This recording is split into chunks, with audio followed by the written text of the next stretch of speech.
Admiral Kethvar of the Zolonian High Command stood before the massive holographic display in the war room of his flagship, the Harmony of Conquest. His 4 eyes studied the tactical readout with the confidence of someone who had never lost a battle in 50 years of military service. The human fleet hung in space like a collection of crude metal boxes, their ships lacking the elegant curves and bioluminescent beauty of proper Zolonian vessels. Everything about them screamed primitive, their angular designs, their chemical propulsion systems, their laughably simple energy weapons. The intelligence reports had been clear. These humans were a young species, barely 3 centuries into their space age, with technology that lagged behind the Zolonian Empire by at least a millennium. They had achieved faster-than-light travel only recently, and their military tactics were supposedly based on outdated concepts of territorial warfare. Easy prey. Admiral. His tactical officer Urentich clicked in the musical language of their people, his voice carrying the harmonic frequencies that made Zolonian communication so beautiful. The humans are requesting parley. They claim to represent something called the United Earth Defense Force. Kethvar's mandibles clicked in amusement, the sound echoing through the bridge in perfect pitch. Defense Force? How quaint. They speak as if they expect to survive this encounter. He gestured with one of his 4 arms to the holographic display showing his fleet of 200 vessels against the humans' pitiful 37 ships. Open communications. Let's see what these primitives have to say before we claim their world for the Empire. The main screen flickered to life, revealing a human in what appeared to be a military uniform. The creature was shorter than a Zolonian, with only 2 eyes and no visible carapace.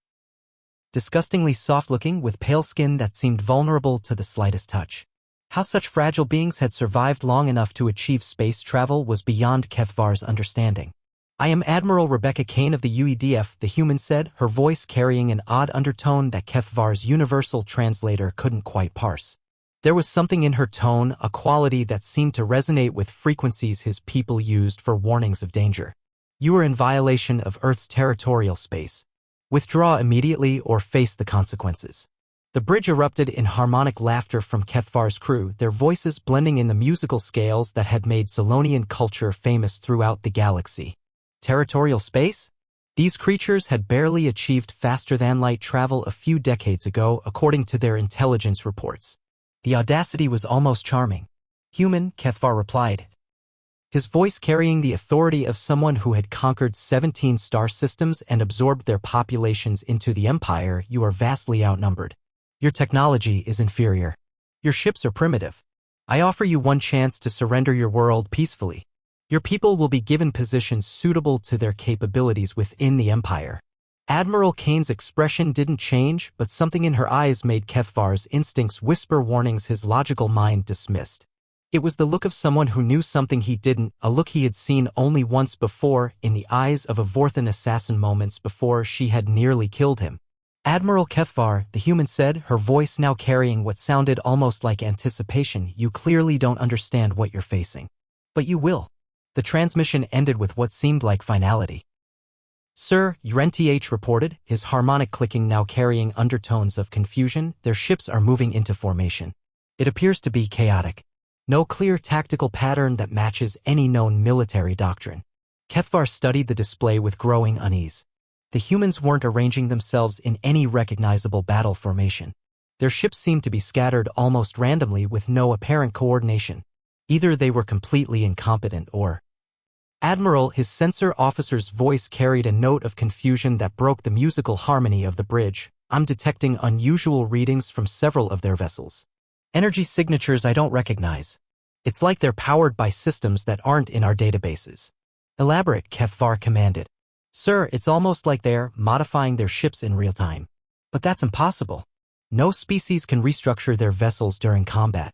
The engineering complexity alone would require—" "I know what it would require," Kethvar interrupted, feeling the first flutter of genuine concern. In his 50 years of military service, he had learned to trust his instincts, and right now they were screaming that something was very wrong with this picture. "All ships, maintain formation. Begin advancing. Target their command vessel first." As the Zolonian fleet began its stately advance, Kethvar noticed something else troubling. The humans weren't retreating. They weren't even attempting evasive maneuvers. They were just waiting, like predators watching prey walk into a trap. Sir, Urentich's voice had lost its musical quality, becoming sharp with alarm. Several of their ships are broadcasting on multiple frequencies. It sounds like music. Music. Kethvar's mandibles clicked in disbelief. Yes, sir. And sir? They're singing. The first salvo from the Zolonian fleet lit up the void with elegant streams of plasma fire, their weapons creating beautiful arcs of destruction that followed precise mathematical trajectories. Kethvar watched with satisfaction as his ship's targeting computers calculated exact firing solutions, accounting for the humans' primitive maneuvering capabilities and their outdated shield technology. The volley should have crippled at least a dozen human vessels, possibly ending the battle before it truly began. Instead, the human ships moved like nothing in Kethvar's extensive military database. They didn't follow predictable acceleration curves or maintain consistent vectors as proper warships should. They twisted and rolled through space with an almost organic fluidity that made his targeting systems struggle to maintain locks. It was as if each ship was being piloted by someone who had never read a tactical manual but had instead learned to fly by pure instinct. Report. Kethvar commanded as his crew's harmonic clicking became increasingly discordant, their musical communication breaking down under stress. Sir, their movement patterns are impossible. Urentich's voice carried notes of panic that disrupted the bridge's acoustic harmony. They're pulling G-forces that should liquefy their internal organs. No known species should be able to survive those maneuvers. The rotational stress alone would kill most beings instantly. But that wasn't what made Kethvar's blood run cold with primal fear. It was the sound coming from the human fleet. The singing had evolved into something that bypassed his universal translator entirely, a rhythmic, thunderous chanting that seemed to pulse with the heartbeat of their entire species. The voices carried across the void with impossible clarity, as if the vacuum itself was conducting their war songs. We are the soldiers of the fight, the voices rang out across space. We are the warriors of the night. The words hit the Zolonian fleet like a physical force, and several crew members actually staggered at their stations. There was something primal in those human voices, something that spoke to evolutionary memories of predators and survival. How are they coordinating? Kethvar demanded, his own voice losing its musical quality. Their communications are chaotic. Multiple overlapping frequencies, no clear command structure, no tactical network that we can detect. Sir, his communications officer's voice was barely above a whisper. I don't think they're coordinating. I think they're improvising. The word hung in the air like a curse. Improvising. The Zolonian military doctrine was built on precise planning, calculated maneuvers, and predictable outcomes refined over thousands of years of conquest. The idea of improvisation in combat was not just foreign, it was terrifying. How could you fight an enemy that made up their tactics as they went along? One of the human ships, a vessel roughly half the size of a Zolonian cruiser, suddenly broke from its seemingly random pattern and accelerated directly toward the flagship. Its engines blazed with an intensity that should have torn the ship apart, creating a brilliant trail of superheated plasma that painted the void in impossible colors. Target that vessel, Kethvar ordered, his voice cracking with strain. But as his gunners opened fire with devastating precision, the human ship did something that violated every law of physics Kethvar understood.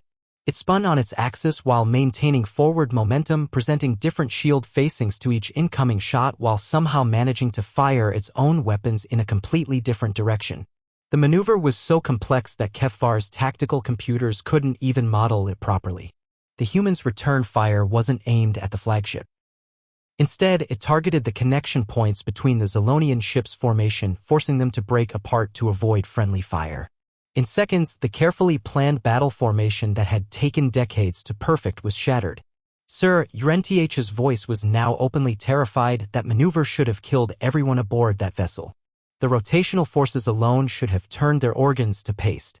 I know what it should have done, Kethvar snapped, watching his perfect formation dissolve into chaos. Tell me what it did do.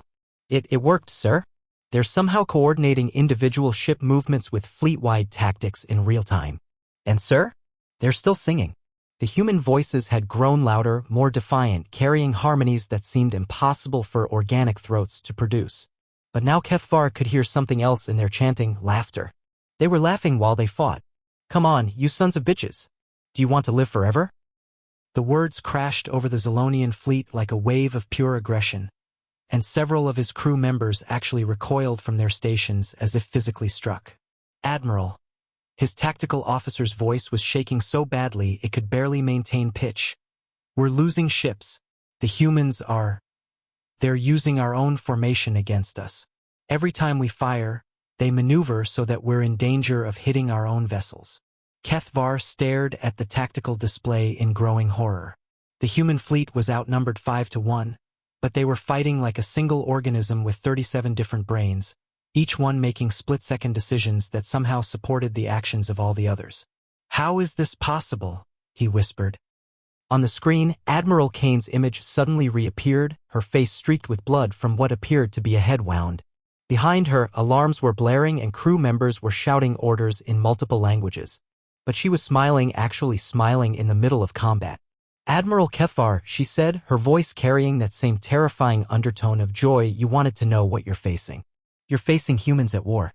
And the most terrifying thing about human armies isn't our technology, our tactics, or even our stubbornness." She leaned forward, her eyes blazing with something that made Kethvar's instincts scream warnings of mortal danger. "The most terrifying thing about human armies is that we're having fun." The battle had been raging for 3 hours, and Kethvar was beginning to understand the true horror of what his fleet faced. The humans weren't just fighting, they were experimenting. Each engagement was treated like a laboratory test, with new tactics being developed, tested, and refined in real time. It was as if they viewed the entire battle as one massive learning experience. "Sir," Urenth reported, his voice now a constant tremor of fear that disrupted the bridge's acoustic harmony, "the human vessel designated Defiant just rammed one of our destroyers. At full ramming speed." "Rammed?" Kethvar's mandibles clicked in disbelief, the sound harsh and discordant. "That's suicide. No sane commander would sacrifice their ship for a single destroyer." "Sir, the human ship survived. Somehow their forward shields held during the collision, and they used the impact to redirect the destroyer into 2 of our other vessels. 3 of our ships destroyed with one maneuver." Kethvar watched the tactical display with growing dread as the impossible scene played out before him. The human called Defiant was now spinning away from the collision point, its hull glowing cherry red with heat, but somehow still intact. Structural damage reports showed that by all rights, the ship should have been torn apart by the collision forces. And from its speakers came the sound of human laughter and more of that terrifying singing. "Ramming speed! Ramming speed!" The voices chanted with gleeful abandon. "That's the way we do our deeds. They're celebrating," Kethvar whispered, his voice barely audible over the chaos of battle. "They're celebrating nearly dying." But that wasn't the worst part. The worst part was that the other human ships had immediately started copying the maneuver, analyzing it, and improving upon it. Within minutes, 3 more Zolonian vessels had been destroyed by ramming attacks, each one executed with slightly better technique than the last. The human fleet was treating it like some sort of competitive sport. "Admiral," his communications officer called out, his harmonic voice breaking with stress. "I'm intercepting chatter between their ships. They're keeping score." "Score?" Kethvar felt his sanity slipping another notch. "Yes, sir. They're competing to see who can destroy the most ships with the most creative methods. The crew of the Defiant is apparently in the lead with something they call a triple combo kill. They're treating this like a game." Kethvar felt his sanity slipping as he realized these creatures were turning war into entertainment. The bridge fell silent except for the discordant clicking of stressed Zolonian crew members trying to maintain their composure. "Sir," his sensor officer's voice was barely audible over the growing chaos, "I'm detecting something new. Several of their ships are changing." "Changing how?" Kethvar demanded, though he dreaded the answer. "They're physically reconfiguring their hulls, somehow reshaping their vessels mid-battle. It's like they're building new ships while fighting in the old ones." On the main screen, Kethvar could see it happening with his own eyes. The human vessels were sprouting new weapon mounts like metallic flowers, extending additional shield generators and even growing what appeared to be boarding pods, all while engaged in active combat with his fleet. "How are they doing this?" he demanded, his voice cracking with strain. Sir, I believe they're using some sort of modular construction system. Their ships appear to be designed to be rebuilt on the fly. But sir, the engineering complexity of managing that during combat should be impossible. The computational requirements alone would require quantum processors beyond anything in our databases. Unless, Kethvar interrupted, the horrible realization dawning on him like a cold sunrise, they're not using computers. Sir? They're doing it manually. Each ship has engineers who are physically rebuilding their vessel during combat, making decisions based on what they see happening around them. The bridge fell silent except for the harmonic clicking of stressed Solonian crew members. The idea was so insane that it took several moments for anyone to process it. Manual reconstruction during combat violated every principle of military engineering. Sir, UNTH finally managed, his voice carrying notes of disbelief that would require incredible coordination, perfect timing, and the ability to make complex engineering decisions while under fire. The stress alone would kill most species. Most species, Kethvar repeated, watching another human ship sprout entirely new weapon systems while dodging plasma fire. But not humans. As if summoned by his words, Admiral Kane's image appeared on the screen again. This time, she was standing in what was clearly an engineering bay, surrounded by humans who were literally welding new components onto their ship while explosions shook the hull around them. They worked with tools in one hand and weapons in the other, ready to fight or build as the situation demanded. Admiral Kethvar, she said, pausing to duck as a shower of sparks fell from the ceiling above her, you seem confused by our tactics. Let me explain something about human military doctrine. She gestured to the chaos around her where her crew was working with the kind of focused intensity that should have been impossible under combat conditions. We don't plan for every contingency because we know that no plan survives contact with the enemy. Instead, we plan to adapt. Every human ship is designed to be rebuilt. Every human soldier is trained to be an engineer. Every human commander is expected to improvise. An explosion rocked her ship and she staggered but kept talking, her voice never losing its terrifying calm. Your people fight like a symphony, beautiful, coordinated, precise. But if you change the music, a symphony falls apart. She smiled and blood ran down her face from a new cut, but her eyes blazed with an unholy joy. We fight like jazz. And jazz never stops playing. The human fleet had lost 12 ships, but somehow they were winning. Kethvar stared at the tactical display in absolute bewilderment, trying to comprehend how 37 ships had become 41 ships, even after losing 12. The mathematics of war had been turned upside down and reality itself seemed to be bending to accommodate human impossibility. Sir, UNTH's voice had gone beyond fear into a kind of numb horror that made his harmonic speech patterns completely flat. The humans they're salvaging their own destroyed vessels. While fighting. While actively engaged in combat. Explain, Kethvar demanded, though part of him no longer wanted to hear the answer. When one of their ships is destroyed, other ships immediately move to collect the wreckage. They're incorporating the debris into their own hulls using some sort of emergency construction protocol. One of their cruisers has grown by 30% just from adding pieces of destroyed ships. Kethvar watched in fascination and horror as a human vessel used magnetic grapples to pull in the smoking remains of one of their fallen comrades. Instead of slowing down or seeking cover for the delicate operation, the ship continued firing while its hull literally grew around the new components like some sort of mechanical organism consuming its fallen kin. They're not just rebuilding, he realized, his voice carrying the hollow tone of someone whose worldview was crumbling. They're evolving. In real time. Sir, there's more. Urentich continued, his voice barely above a whisper. The destroyed ship's crews. They're not dead. They're being transferred to other vessels through some sort of emergency teleportation system. The humans we thought we killed are still fighting. The singing had changed too, evolving from war chants into something far more complex and terrifying. What had started as simple battle songs had become something else entirely. A kind of musical conversation between ships, with different vessels taking up different harmonies, creating counterpoints and variations that spoke to each other across the void. It was beautiful and terrifying at the same time, like listening to the voice of an entire species singing as one. We are the music makers. The voices sang in harmonies that seemed to bend space itself. And we are the dreamers of dreams. Sir, his communications officer interrupted, his voice cracking with strain. I'm detecting a massive energy buildup from their flagship. It appears to be Sir, they're charging some sort of weapon that doesn't exist in our databases. The energy signature is unlike anything we've ever encountered.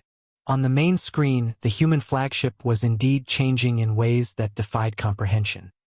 Its hull was reshaping itself into something that looked less like a ship and more like a massive musical instrument. Energy crackled between what appeared to be resonating chambers, creating patterns of light that pulsed in rhythm with the human songs. Admiral Kane, Kethvar transmitted, his voice carrying the desperation of someone watching the impossible unfold before his eyes. "What are you doing?" Her image appeared, but now she was standing in what looked like a concert hall built into the heart of a warship. Her crew was at stations that looked like a combination of weapons consoles and orchestra seats, their hands moving across controls that seemed to blend military technology with musical instruments. "Admiral Kethvar," she said, her voice carrying a new quality that made his carapace with primal warning signals. "You wanted to see human improvisation. This is what we call a grand finale." She raised her hand like a conductor preparing to begin a symphony, and the entire human fleet fell silent. For a moment, the void was filled only with the sound of Zolonian weapons fire and the increasingly frantic clicking of terrified crew members trying to maintain some semblance of order. Then Kane dropped her hand with theatrical precision. The sound that emerged from the human fleet was unlike anything in Kethvar's experience or in the collective memory of his species. It wasn't just music, it was weaponized harmony, a resonance that seemed to reach into the very structure of space itself. The Zolonian ships' hulls began to vibrate in sympathy, their elegant curves suddenly working against them as the harmonic frequencies found every stress point and structural flaw with surgical precision. "Sir!"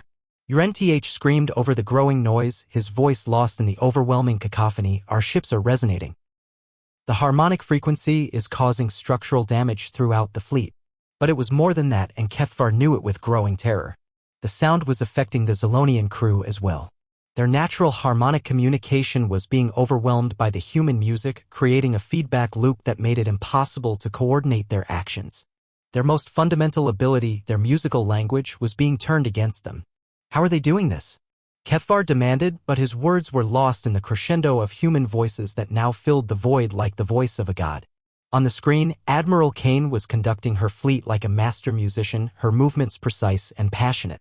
Each gesture coordinated not just the music, but the movement of ships, the timing of weapons fire, and the complex dance of combat engineering that was reshaping the entire battlefield in real time. "Sir," his tactical officer managed to report through the chaos, "we're losing ships to harmonics. The resonance is causing cascade failures throughout the fleet. Our own ships are tearing themselves apart." Kethvar watched in horror as his perfectly coordinated battle formation fell apart under the assault of organized chaos. The humans weren't just fighting, they were composing a symphony of destruction in real time, with each ship adding its own voice to a greater whole that was somehow more beautiful and more terrible than anything he had ever witnessed. "This is impossible," he whispered, his voice lost in the music. "No species can coordinate like this. No military can improvise at this level." But as he watched, he began to understand with dawning horror. The humans weren't coordinating like a military force. They were coordinating like a band, like a choir, like a species that had learned to make music together long before they learned to make war. And they were turning war into music. The Zolonian fleet was in full retreat, but the humans weren't letting them go. They were following, not in pursuit formation, but in what could only be described as a musical procession that defied every principle of military tactics. Their ships moved in patterns that corresponded to the rhythm of their singing, creating a three-dimensional symphony that was both beautiful and absolutely terrifying to witness. "Sir," UNTH reported, his voice now completely devoid of its natural harmonic quality, reduced to flat, broken tones that spoke of a mind pushed beyond its limits. "The humans they're hurting us." Kethvar studied the tactical display with the growing realization that his tactical officer was absolutely correct. The human fleet had arranged itself so that any attempt to escape in one direction would be met by a perfectly timed intercept. But they weren't just cutting off escape routes using conventional military tactics. They were doing it in perfect time to music, as if the entire battlefield had become a vast dance floor. "They're not just improvising tactics," he realized, his voice carrying the hollow tone of someone whose understanding of reality was being systematically demolished. "They're improvising reality itself." "Sir?" UNTH's voice carried confusion that bordered on madness. "Look at the pattern. They're not following any military doctrine because they're not thinking like soldiers. They're thinking like musicians performing a complex piece. Every move they make is part of a larger composition that we can't see or understand. The human music had evolved again, becoming something that seemed to incorporate not just their voices, but the sound of their engines, their weapons, even the harmonic resonance of their hulls moving through space. It was as if the entire fleet had become a single instrument being played by a master musician, with each ship contributing its own unique voice to the overall symphony. "We are the champions. We are the champions." The voices sang with triumphant joy that echoed across the void. "No time for losers. 'Cause we are the champions." The words hit the retreating Zalonian fleet like physical blows, and several crew members actually collapsed at their stations from the psychological impact. "Sir," his communications officer called out, his voice breaking with strain. "Admiral Kane is hailing us again." The screen flickered to life, showing Kane standing in what now looked like a combination command center and recording studio. Behind her, human crew members were working at stations that seemed to control both ship functions and musical instruments simultaneously, their movements synchronized with the fleet's music. "Admiral Kethvar," she said, her voice carrying the rhythm of the fleet's music like a conductor speaking in tempo. "You're probably wondering how we're doing this." Kethvar was beyond wondering. He was deep in the realm of existential terror, watching his entire understanding of warfare being rewritten in real time. "The secret," Kane continued, gesturing to her crew who were singing while they worked, their voices blending seamlessly with the voices of every other ship in the fleet, "is that we're not thinking of this as a battle. We're thinking of this as a performance. And every human knows that the show must go on." She gestured to her crew, and the camera panned to show humans who were clearly engineers and soldiers, but who were also clearly musicians, painters, poets, and storytellers.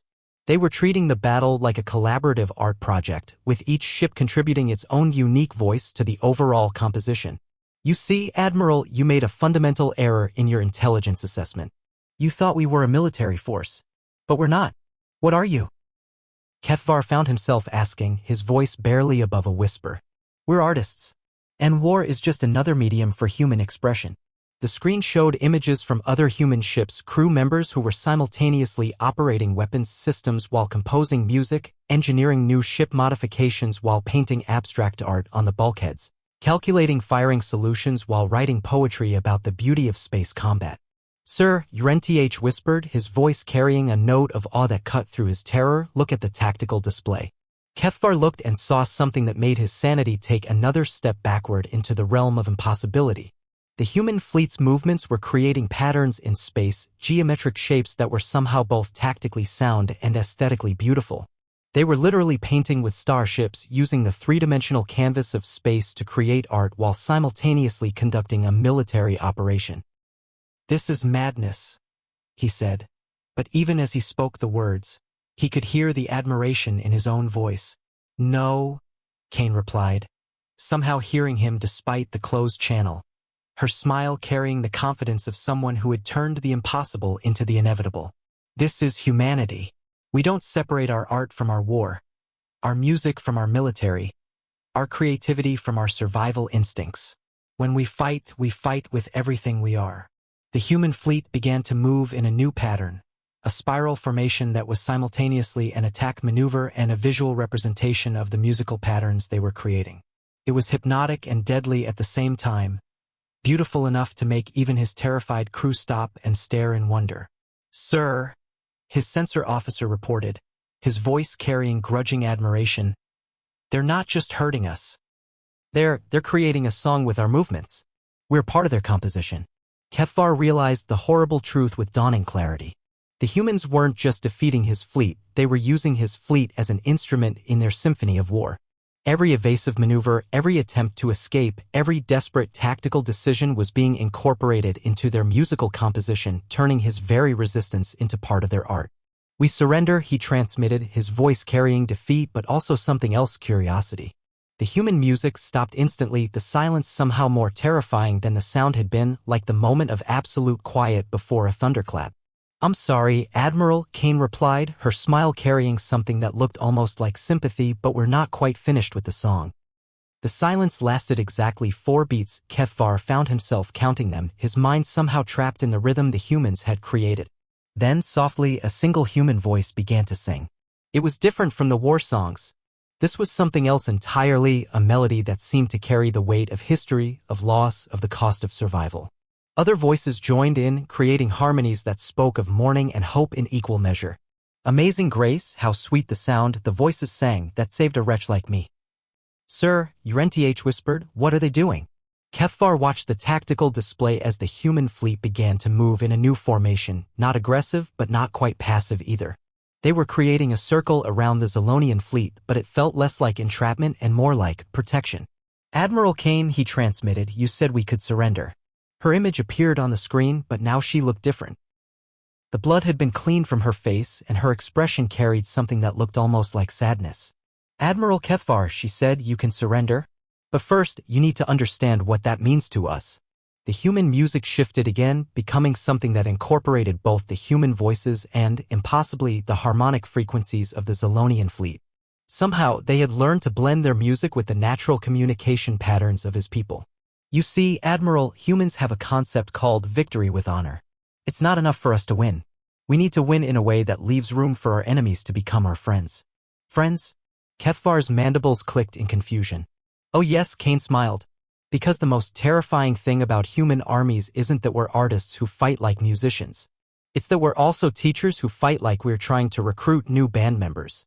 The screen split, showing images from throughout the human fleet.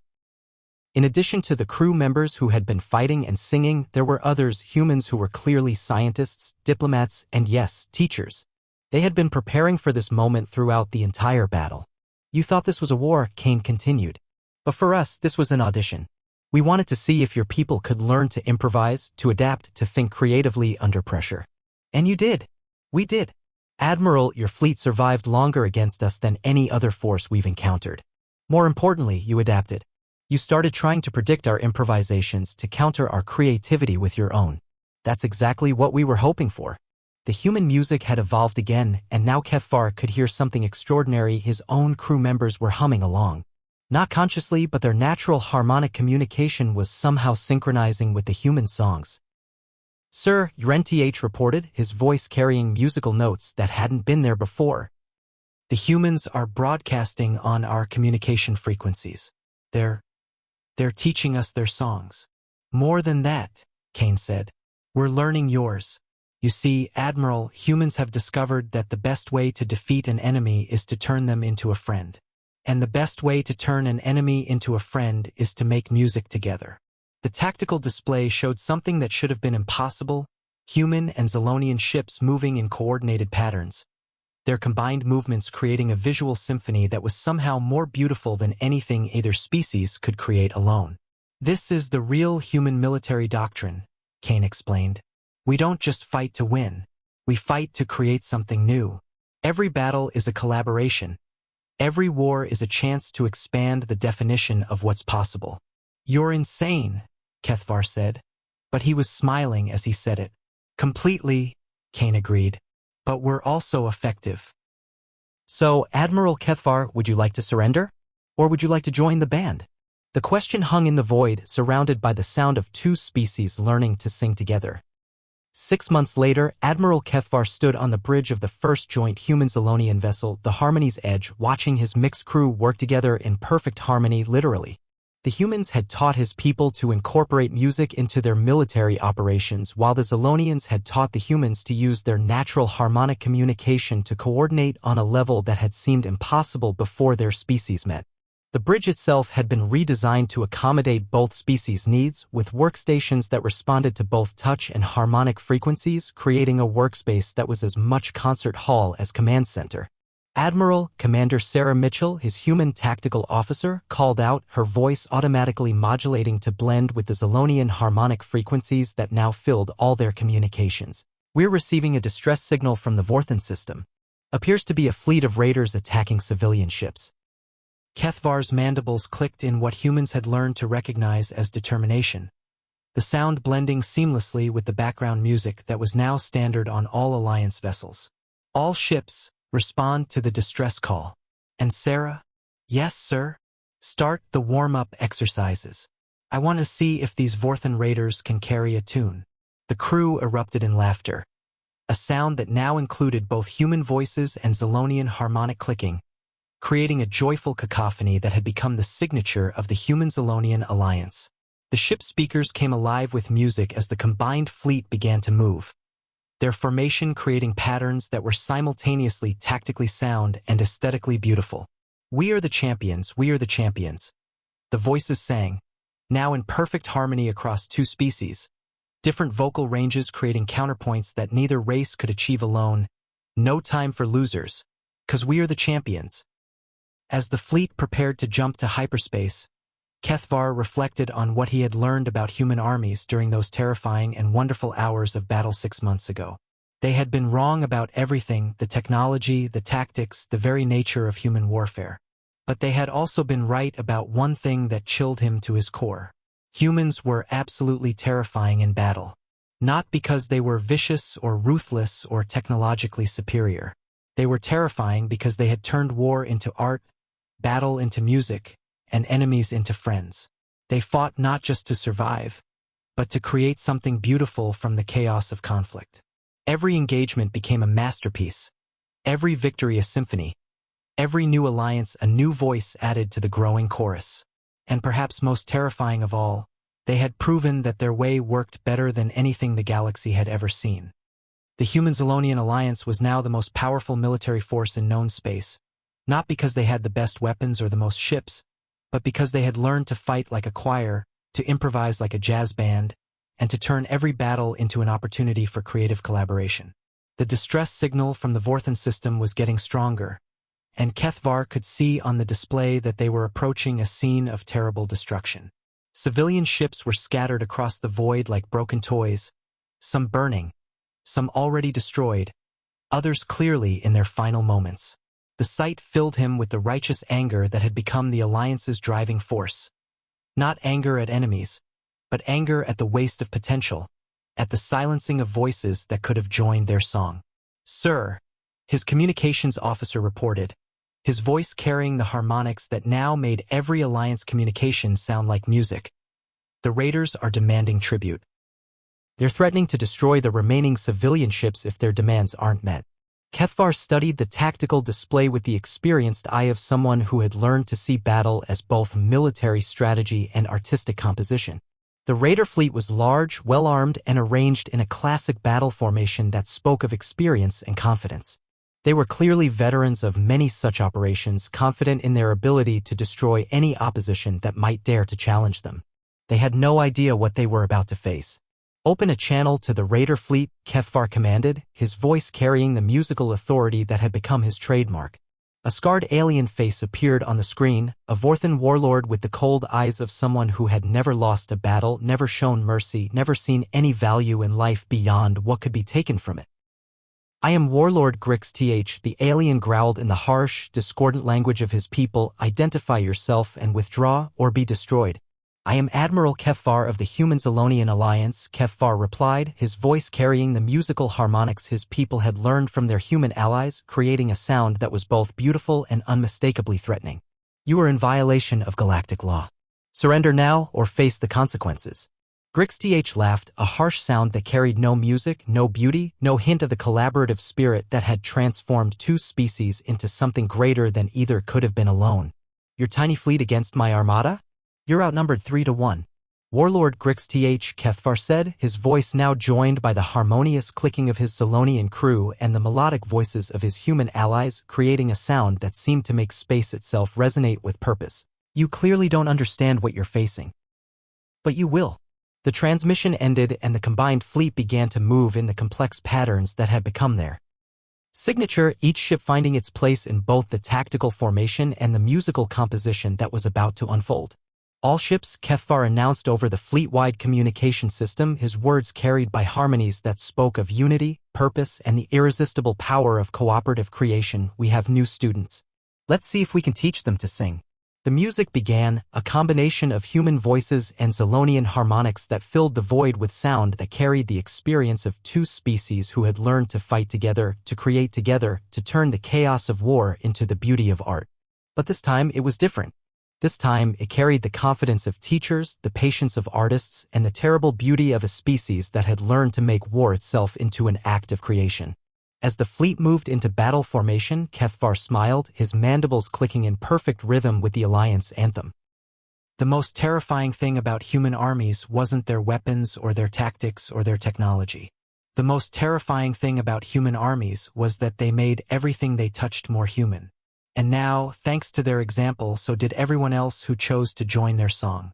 The music continued, growing stronger with each new voice that joined the chorus, spreading across the galaxy like an invitation to dance. End of The Most Terrifying Thing About Human Armies. Author's note. This story explores the concept that humanity's greatest strength in warfare might not be our technology or our aggression, but our ability to turn conflict into collaboration and our tendency to find creative, artistic solutions to military problems. The idea that humans fight like musicians, improvising and adapting in real time while making something beautiful from the chaos of battle, represents a uniquely human approach to warfare that would be both terrifying and inspiring to other species. The story suggests that our true power lies not in destroying our enemies but in transforming them into allies through the universal language of art and music.